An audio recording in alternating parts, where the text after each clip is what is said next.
Bonjour à tous. Aujourd'hui, nous allons voir comment faire un crochetage simple.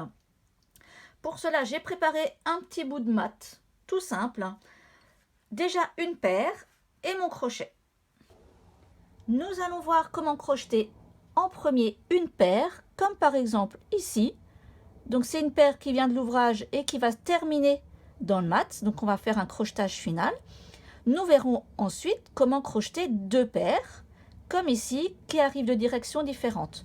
Vous verrez du coup qu'à l'arrière, comme là ce sont des crochetages pour arrêter mes paires, on va finir simplement avec des nœuds qui vont se cacher derrière le mat.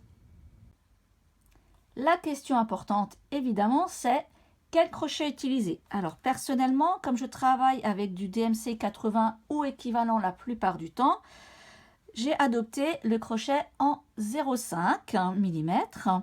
Ça m'est arrivé d'utiliser un crochet plus fin en 0,4 pour passer à travers les trous parce que c'était très serré. Ça va évidemment dépendre de la grosseur de vos fils et de l'ouvrage que vous faites et de la catégorie de dentelle. Donc personnellement, 0,5 mm pour mon DMC 80, ça me va très bien.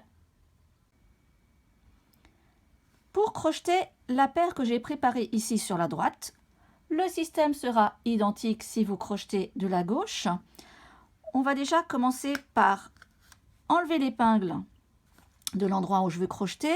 Vous allez passer votre crochet à l'intérieur du trou pour qu'il ressorte de l'autre côté. Donc c'est bien de au-dessus par en dessous. Donc votre crochet va glisser sur le carreau.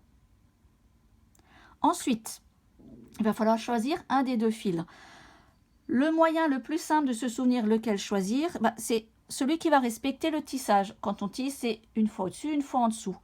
Donc là, mon fil de gauche ressort du dessus de la torsion. Donc c'est celui-là que je vais utiliser. Je vais l'attraper avec mon crochet pour le faire passer à l'intérieur du trou. Ça va donc créer ici une boucle. Donc, je n'hésite pas d'ailleurs à donner du mou en décrochant un peu de fil de mon fuseau. Ça va me créer une grosse boucle. Dans cette boucle, je vais prendre le deuxième fuseau pour le passer à l'intérieur, tout simplement. Et je tire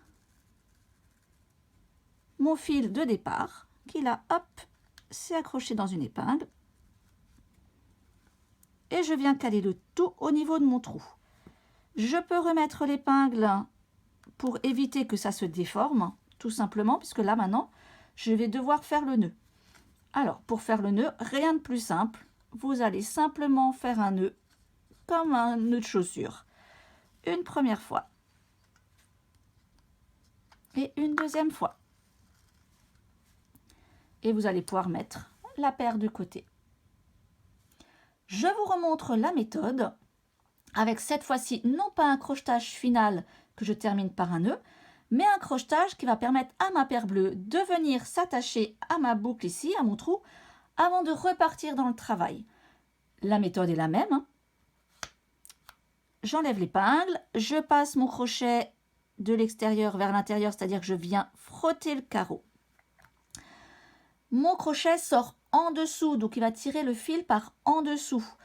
Donc je cherche toujours dans mes deux fils celui qui vient d'au-dessus pour respecter le tissage au-dessus, en dessous. Donc ce sera le filin gauche.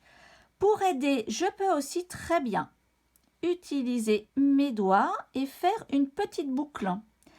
Parfois le travail est tellement serré que c'est difficile d'avoir de la souplesse avec le crochet. Donc c'est moi qui vais emmener cette boucle au crochet. Je vais me caler dans le crochet et accompagner pour que ma grande boucle, mon fil là, passe avec souplesse. Vous devez aussi faire attention à ce que votre fil qui est passé, qui crée la boucle, ne soit pas tout entortillé, ça arrive. Si ça arrive, vous prenez simplement le temps de le désentortiller, vous pouvez vous aider avec une épingle, pour que votre boucle soit bien ouverte.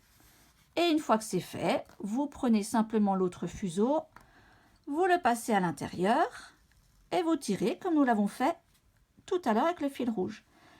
Une fois que vous êtes là, au lieu de finir avec un nœud, vous replacez votre épingle dans le trou et vous repartez en faisant vos torsions si c'est nécessaire, hein. Ça dépend de votre ouvrage, et vous pouvez repartir du coup. Continuez votre travail. Dans une vidéo suivante, je vous montrerai comment crocheter 2 paires.